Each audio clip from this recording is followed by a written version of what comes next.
You know that feeling? You are sitting there, maybe stuck in bumper-to-bumper traffic on your commute. Or maybe you are staring down another massive, soul-crushing spreadsheet in your cubicle. Oh, yeah. The absolute classic corporate grind. Exactly. And you are dreaming about finally leaving that 9 to 5? Or, well, maybe you are already on the other side of that. Like, you are an investor, you have some capital, and you are actively looking to build a multi-unit business portfolio. Right, and inevitably, when you start planning that leap, your mind just instantly gravitates toward the glamorous stuff. Always. We convince ourselves that to build, real generational wealth, we need a flaky boutique fitness studio or a trendy quick service restaurant with a line wrapped around the block. Yeah, I call that the cocktail party phenomenon. I mean, there is this strong psychological pull to own a business you can casually brag about while holding a drink at a social gathering. Oh, absolutely. It Yeah, feels tangible and exciting. But the reality of wealth creation, well, it looks a lot different. it really does. Because the most seasoned entrepreneurs eventually figure out this fascinating secret. The real, quiet giants of wealth creation are often the businesses operating entirely behind the scenes. You are talking about B2B recurring services. Exactly. These are the operations no one takes a selfie with, but absolutely every single business requires just to keep their doors open. And that brings us to today's mission for this deep dive. Right, we're looking at Anago Cleaning Systems today. We are. We have pulled together a massive stack of franchise advisory insights, brand strategy documents, and raw unit economic data. Our goal is to rip this apart and understand the actual unit economics and the operational advantages here. Because we want to know why this specific commercial cleaning franchise has grown to nearly 1,900 units across North America. Right. And operating at that massive scale, approaching 2,000 units requires a highly engineered system. Oh, absolutely. And regarding the unglamorous nature of the commercial cleaning sector, that perceived lack of glamour is precisely what creates the economic moat. I always look at commercial cleaning as the utilities of the business world. Like, think about the electricity in your office or your Wi-Fi network. Yeah, when they are working perfectly, they are completely invisible. Exactly. You do not spend a single second of your day thinking about the power grid. But the absolute second it fails, the Wi-Fi drops, the power flickers, or, in this scenario, a high-end client walks into a visibly dirty corporate lobby, it becomes an immediate crisis. It really does. It is the very first thing people notice and the very first thing they complain about. Because the stakes for commercial hygiene are incredibly high, yet the expectation from the client is that it simply happens magically overnight. Nobody wants to see the process. They Yeah. only want the result. And if we pull back the curtain on Anago, their data shows this is a brand that has been refining its operational playbook since 1989. Wow, so over 30 years. Yeah, and they are currently servicing over 55,000 clients. Wait, 55,000 commercial clients? Yeah. That is the equivalent of servicing every business in a small city every single night. It is massive. And to manage that kind of volume, a company has to evolve far beyond simply teaching people how to sanitize a desk. Right. They have built an infrastructure for business ownership that operates in a sector businesses cannot simply cut from their budget when the economy gets tight. It is a highly structured, recession-resistant model. Designed specifically for scalable growth.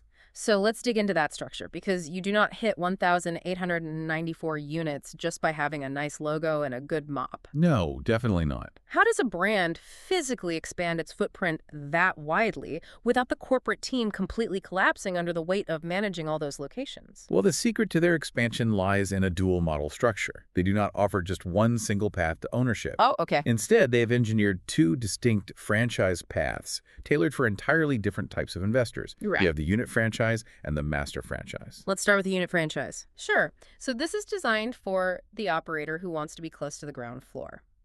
These are the individuals providing the actual cleaning services to commercial clients in their local market. Got it.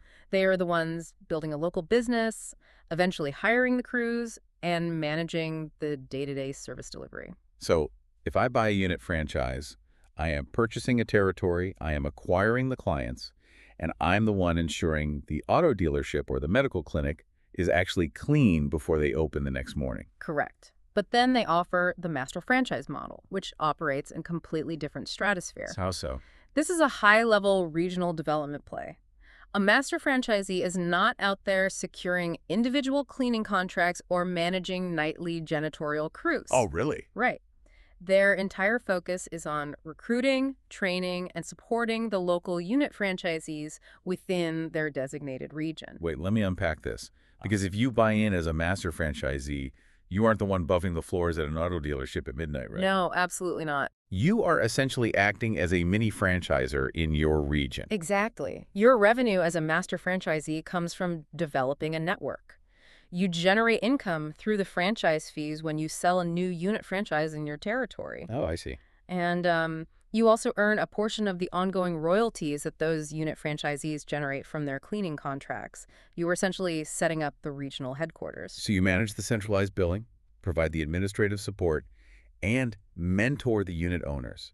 That makes the buyer psychology crystal clear. Yeah, it really does. The unit franchise appeals to a hands-on operator who wants a low barrier to entry to start building their own business. Right. While the master franchise is geared toward, say, a former corporate executive or a multi-unit investor who wants to manage people and scale a regional enterprise rather than managing cleaning supplies. And because of those two divergent paths, the total investment spectrum is unusually wide for the franchise industry. What are we looking at financially? Looking at the advisory data, the investment ranges from as low as $5,015 all the way up to $266,000. Wait, a $5,000 entry point to start a franchise? That is almost unheard of. How do they keep the capital requirement that low for the unit franchisees? It comes down to the nature of a service-based business. A unit franchisee doesn't need to build out a $2 million retail space with commercial ovens and expensive real estate leases. Ah, right. No brick-and-mortar build-out. Exactly. They need top-tier cleaning supplies, the proprietary software, the training, and commercial contracts. That is why they constantly rank highly on lists for top franchises under $50,000. And I assume the higher end of that spectrum, creeping up toward that $266,000 mark, is what an investor is looking at to secure a massive master franchise territory. Exactly. Now, beyond the initial franchise fee, the documents also outline specific financial requirements to even be considered. The system requires a net worth of $150,000 and a liquid cash requirement of $50,000. Yes, those are the baseline requirements. Why those specific numbers? Yeah. What is that $50,000 in liquid cash actually doing for the investor? Well, that is working capital, and it is a crucial safety net. In the B2B service industry, clients often pay their invoices on a net 30 or net 60-day cycle. Oh, right. The corporate billing cycle. Yeah, so this means the franchisee might be paying their cleaning crews for a month or two before the corporate client actually pays the invoice. That makes perfect sense. That liquid cash ensures the business owner has the runway to manage payroll and operational costs while waiting for the receivables to catch up. Which prevents a growing business from suffocating, just because a client's accounting department is slow to cut a check. Precisely. And looking at the ongoing relationship, the data shows a 10-year renewable franchise agreement with a 6% royalty fee and a 2% ad royalty fee. 10 years is a significant commitment. It is, but in the commercial service sector, a 10-year term is highly advantageous for the franchisee. Why is that? It provides a massive window to build equity and establish incredibly sticky long-term relationships with facility managers. I see. And there is an important financial incentive built into the structure for military veterans as well.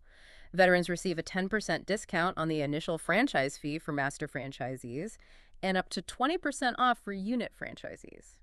Wow. You know, a military background translates remarkably well to this specific model. It really does. Franchising at its core is about executing a proven standard operating procedure. If a veteran is handed a comprehensive playbook, they are uniquely trained to execute that play without deviation. And in commercial cleaning, execution of the playbook is the entire ballgame, which brings us to the operational reality. Right, because the dual model structure is brilliant for corporate growth.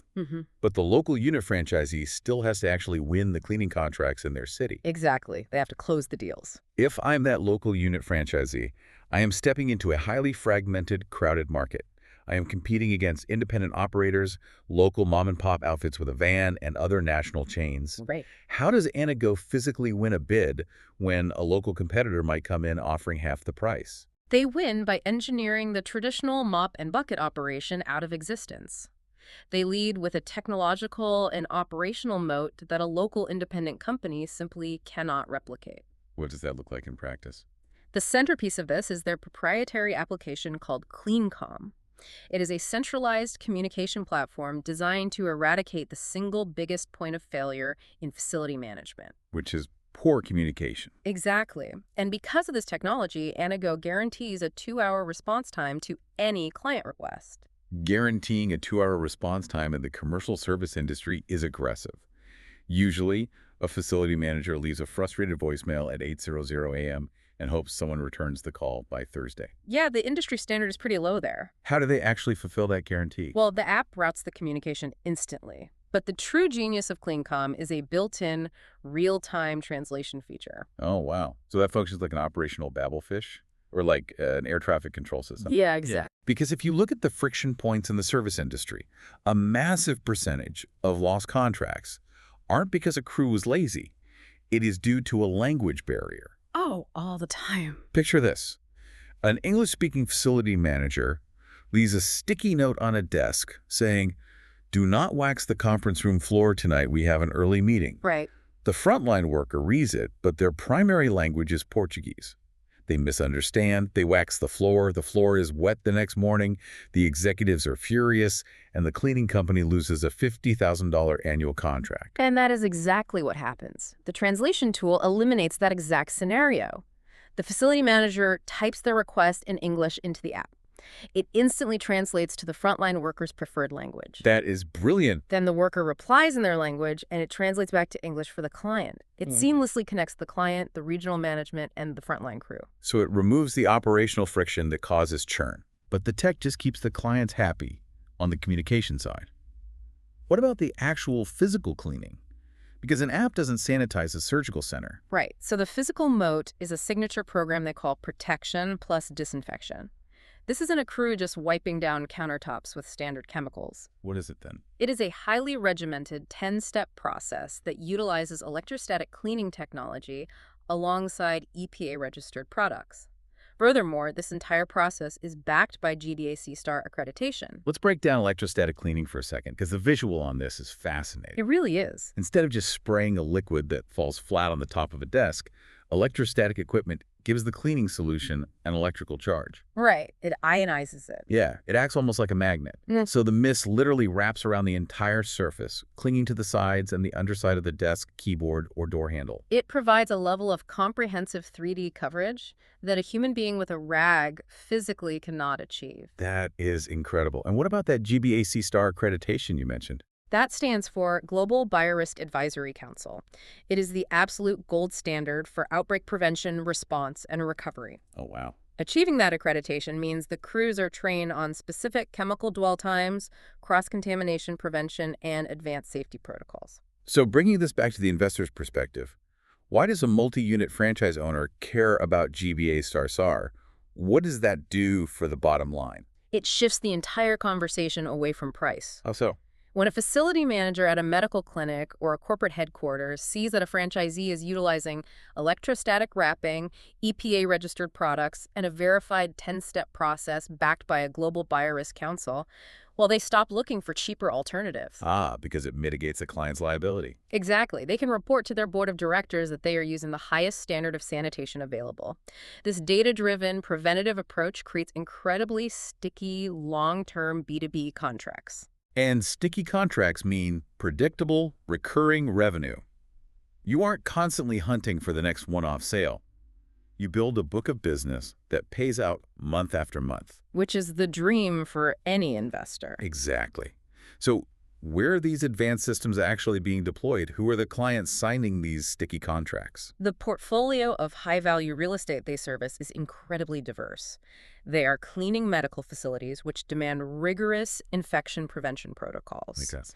They service government buildings with strict compliance and security standards.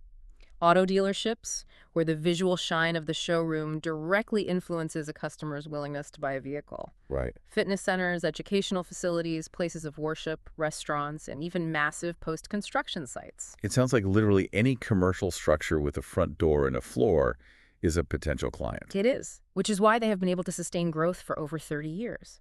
That longevity has allowed them to build a highly recognized corporate culture. What kind of recognition are we talking about? Well, The franchise data shows them consistently ranking on the Entrepreneur Franchise 500 list.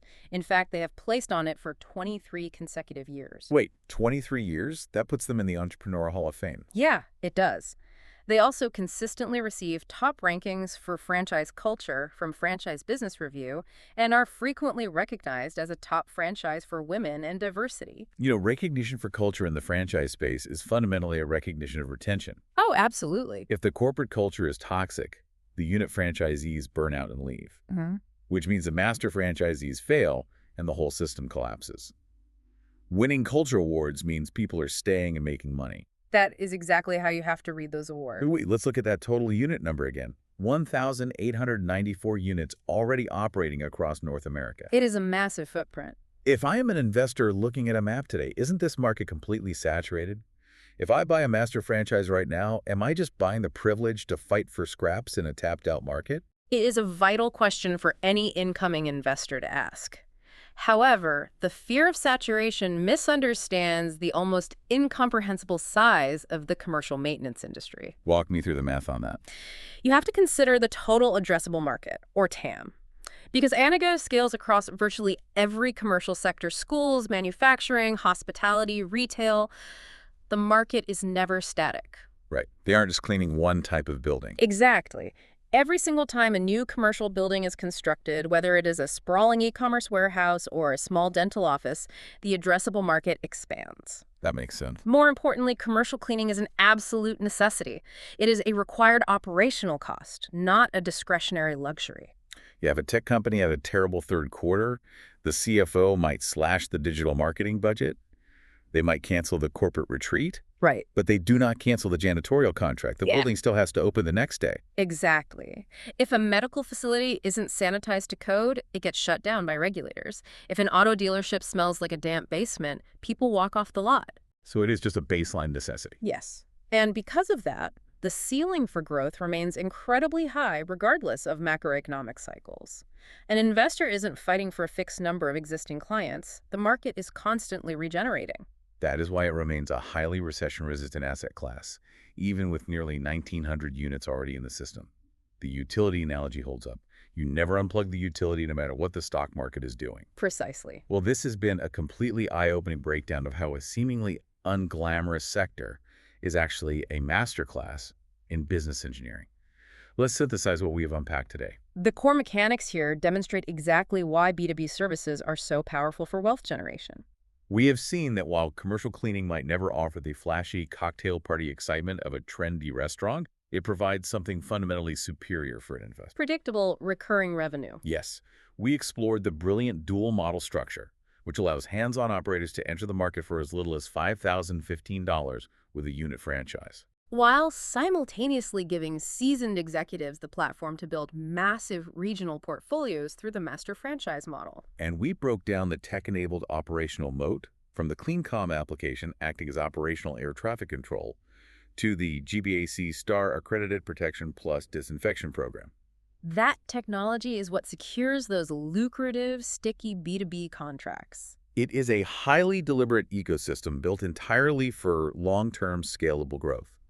So if you are sitting there right now, reevaluating your investment portfolio or actively planning your exit from the corporate world, you need the right guidance. We will catch you on the next deep dive.